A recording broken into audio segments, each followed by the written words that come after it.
Waves के chapter में waves है क्या। बेसिकली वेव्स के अंदर जो स्टार्ट है ये चैप्टर, वो ये चैप्टर के स्टार्ट के साथ स्टार्ट है जिसका नाम है वेव मोशन। और अगर मैं बात करता हूँ कि वेव है क्या, तो एनर्जी को प्रोपोगेट करना, कुछ नहीं है, एनर्जी ट्रांसफर हो रही है from one point two another point. तो एक डिस्टर्बेंस इन नेचर है, उस डिस्टर्बेंस के थ्रू एनर्जी प्रोपोगेट होती है, ट्रांसफर होती है एक पॉइंट से दूसरे पॉइंट। तो वो जो प्रोपोगेशन हो रही है in the form of waves हो रही है। जैसे इमेजिन करो किसी ने क्या किया, एक पत्थर मारा पानी के ऊपर, पानी स्टिल था, रिपल जनरेट हुए, हिलेगा पानी ऊपर नीचे ऊपर नीचे। आप उसके ऊपर एक कागज का टुकड़ा रखते हैं, वो कागज का टुकड़ा बहेगा नहीं साथ में, वहीं खड़ा ऊपर नीचे होगा और उसमें से वेव प्रोपोगेट हो जाएगी। और जब वेव प्रोपोगेट होगी, किसी ने तो पत्थर मार के एनर्जी प्रोवाइड की होगी, वो एनर्जी अपने आप ही ट्रांसफर हो जाएगी from one point two another point. और बिना मीडियम के जो पार्टिकल्स हैं वो एक पॉइंट पर ऊपर नीचे टू एंड फ्रो मूव करेंगे, वो साथ साथ बहेंगे नहीं। तो इंपॉर्टेंट है। कई लोग सोचते हैं कि शायद साथ साथ बहेंगे, बिल्कुल नहीं बहेंगे।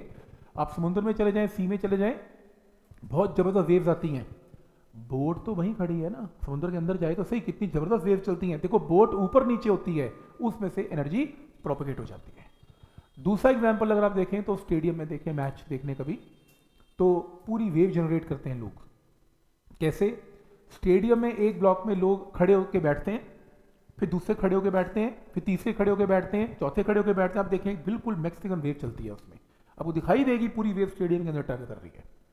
ठीक, लोग नहीं भाग रहे, लोग तो खड़े होकर सिर्फ बैठ रहे हैं, खड़े होकर बैठ रहे हैं। एक खड़े होकर बैठता है, फिर दूसरे खड़े होकर बैठता है, तीसरा खड़े होकर बैठता है, ऐसा लगता है उसमें वेव प्रोपगेट करती जा रही है। क्लियर है यहां तक?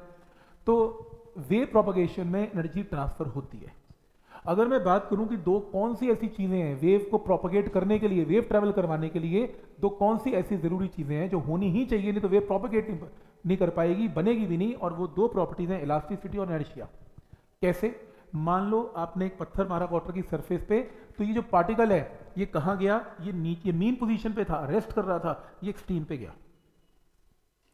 अब ये कहां पे आएगा? मीन पे आएगा। फिर कहां जाएगा?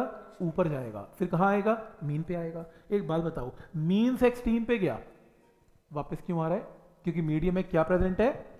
इलास्टिसिटी। इलास्टिसिटी से वो वापस आ जाएगा।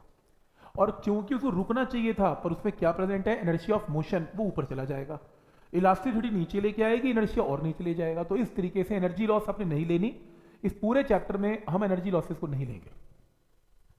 तो इसके अंदर वेव प्रोपगेशन होनी स्टार्ट हो जाएगी, क्योंकि elasticity to and fro move करवाने में हेल्प करेगा, बिकॉज रिस्टोरिंग फोर्सेस डेवलप होंगी और एनर्शिया उसे मोशन में रखेगा।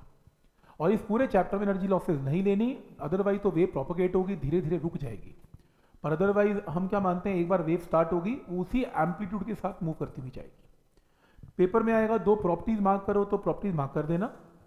दूसरा क्वेश्चन पक्का आएगा, वेव प्रोपगेशन में क्या एनर्जी ट्रांसफर होती है? बिल्कुल होती है। एक पॉइंट से दूसरे पॉइंट पे एनर्जी प्रोपगेशन होती है, एनर्जी ट्रांसफर टेक्स प्लेस। फिर तीसरा आएगा कि वेव प्रोपगेशन में क्या मोमेंटम ट्रांसफर होता है? बिल्कुल होता है, मोमेंटम भी ट्रांसफर होता है, एनर्जी भी ट्रांसफर होती है from one point two another point. ये दो चीजें आपने याद रखनी है।